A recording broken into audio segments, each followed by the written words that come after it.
when a seller goes to market, they're expecting these amazingly well put together buyers, maybe wearing a suit, very straight laced, and a deal where they just get all this cash and the deal is going to be really, really easy. But then they are disabused of that notion completely when they do go to market and they're dealing with a first time business buyer. Now, I've been reading this book.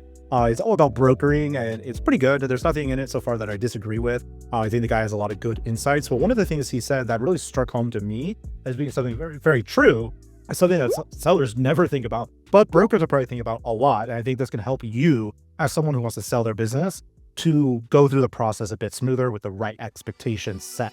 So in the book, he mentions that on average, you need to have, if you're going to sell a business, you really need to have 35 to 40 buyers that have submitted some kind of LOI to look at the business in a deeper fashion to really be able to sell the business. And those numbers about stack up with what we've seen at Empire Flippers. I think the average business gets somewhere between 30 to 100 NDAs signed when they go on the marketplace, somewhere around there. Very rarely does it get over 100 unlocks for like a 1 week period.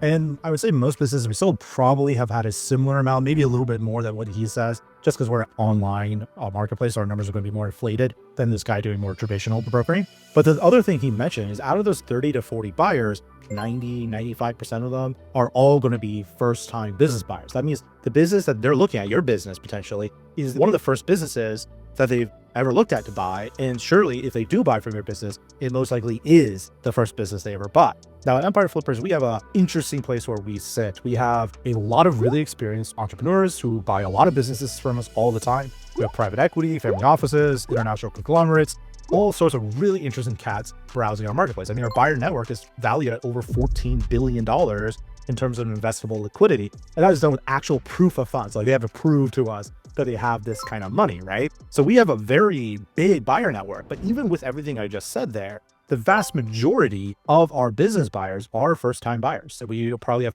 more first-time buyers than likely any other M&A advisory out there, just partially because of our marketing presence. We get tons of leads every single week. And this is interesting for you as a seller, because no matter where you go, whether you use us, use someone else, just like this book says, there's a very high chance, unless your business is like, multiple 8 figures or something, that you will be dealing with first-time buyers. First-time buyers, their price ranges could be anywhere between, say, a side hustle level of $100,000, all the way up to $5 or even $7 million. I've seen first-time buyers go that large if they have the financial backing, usually through some kind of loan or financing or something like that, right? So this plays out in a lot of different levels of valuation, not just like low 6-figure businesses, but even sometimes pretty high 7-figure businesses. So you as a seller, one of the things you need to recognize in order to sell your business to these buyers is they probably have a lot of anxiety going on in their mind, right? This is the first time they've ever done it. Most likely this will be one of the biggest financial purchases of their life, other than maybe their house, but there's a good chance it might be bigger than their house, right? And honestly, a lot more risk. Because real estate has, in a lot of ways, less risk than buying a business. Now, you could argue there, I made the arguments for both sides, but in general, buying a business is going to be riskier than buying a piece of real estate, right? Now, the rewards are also way, way greater, which counterbalances that risk, right? The risk and reward formula there. But you as a seller not only need to convince that buyer that you are worth what you are saying you are worth. And if you don't know how to do that, come use Grandpa Empire over here. I will help make sure that happens, because we'll coach you on what your business is actually valued at. But you also need to help assuage these fears and these anxieties that this first-time buyer is going through. Am I making a massive mistake? Are these numbers actually real? How do I know that they're real? Is a broker trying to get one over me? Is the seller trying to get one over me? Are these traffic numbers real? Will the profit even stay the same when the seller leaves? Am I about to make the worst financial decision of my entire life? These are pretty big existential questions. So your job as a seller is not just to tell them how great your business is, but also help them see that, no, you can go run this thing too. Because I think a lot of times for first-time buyers, especially if they've never been an entrepreneur, which a lot of them haven't, they might be middle management, or executive or something like that, but never been the full-blown entrepreneur yet. They might be thinking like, wow, he's an entrepreneur, he can do all this stuff, but I'm just an employee. How can I do that? So this is your opportunity to help coach this budding entrepreneur who wants to become an entrepreneur through acquisition.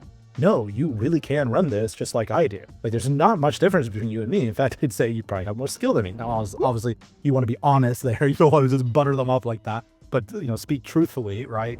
But a lot of times it is 100% true. I've sold a lot of affiliate sites and e-commerce stores to people in middle management, or maybe they have an offline business, and the skill sets are not that crazy different from what they are already doing and what they understand. The main difference is that it's just like the risk profile, right? So them being an employee, they're the owner, and that brings additional anxieties because what if they make the wrong mistake? But what if they make the wrong mistake as an employee? That happens too, and people will get fired, right? Like, so these are not too dissimilar as people think.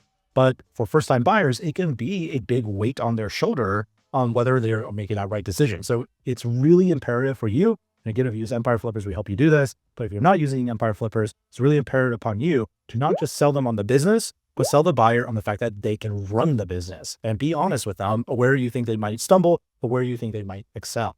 And there's a lot of areas where they probably could do really, really well. And you kind of need to be their cheerleader because you are already numbed a bit to the risk and the pain of being an entrepreneur because you built something, right? You built something that is doing good enough that it can be sold. In this first-time buyer, there's a good chance they've never built anything, right? There's a good chance they never really ran a business. Maybe they ran a business line as a manager, but not as the entrepreneur. So this anxiety is constantly something you need to sell them on.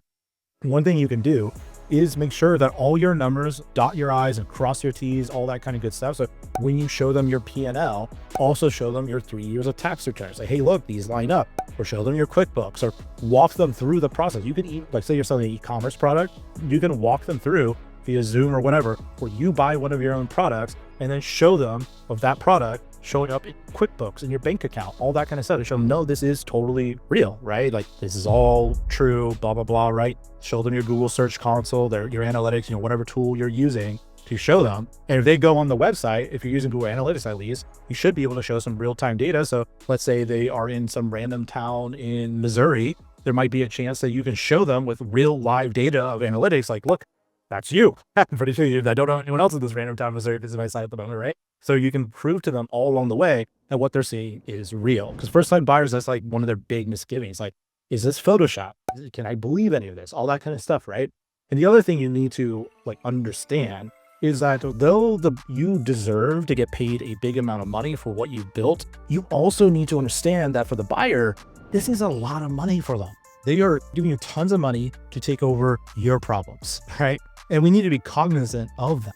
That, hey, yeah, this is a good buy. I think it has this kind of growth, blah, blah, blah. If you did X, Y, and Z, all that kind of good stuff, right? So just be aware of the psychological profile of the vast majority of your buyers. And if you think about it, kind of like a business coach, pretend you're a business coach helping them buy a business that, in your mind is not your business, even though it is your business. I think you will do much better with the vast majority of buyers because one, you come off helpful, you come off authentic, you want to see them succeed, and you should want them to succeed because it's very common. I've helped sell over 2,400 businesses at this point, where buyers and sellers become business partners of some kind at the end of the day, where they start working together, start doing other projects together. It's pretty, I don't want to say it's super common, but it's not super uncommon either, right? So you want to see this buyer succeed because you never know what might happen down the road. I always tell people, as a seller, you ethically want to sell your business for as high as possible. That is still a reasonable and very good acquisition buy for the buyer. Just like the buyer, their ethics should be, I want to give the seller as much money as possible that is reasonable, that still allows me to have a good deal to grow the business. So just remember, you as a business seller, the vast majority of business buyers that can make you rich, make you into a multimillionaire, typically are going to be first-time business buyers. And first-time business buyers have all those anxieties, have all those doubts. A lot of it self-doubt, not doubt necessarily in the business, but doubt in themselves. So you come to them as a bit of from a coaching angle to help them, can seriously help you get the deal done. All right, hope you enjoyed the video. And if you did, and if you don't want to do that hard work of coaching a buyer, come on over to Empire Flippers. Go to empireflippers.com/valuation-tool and get a free valuation from us and let Greg help you become a millionaire. Talk to you later.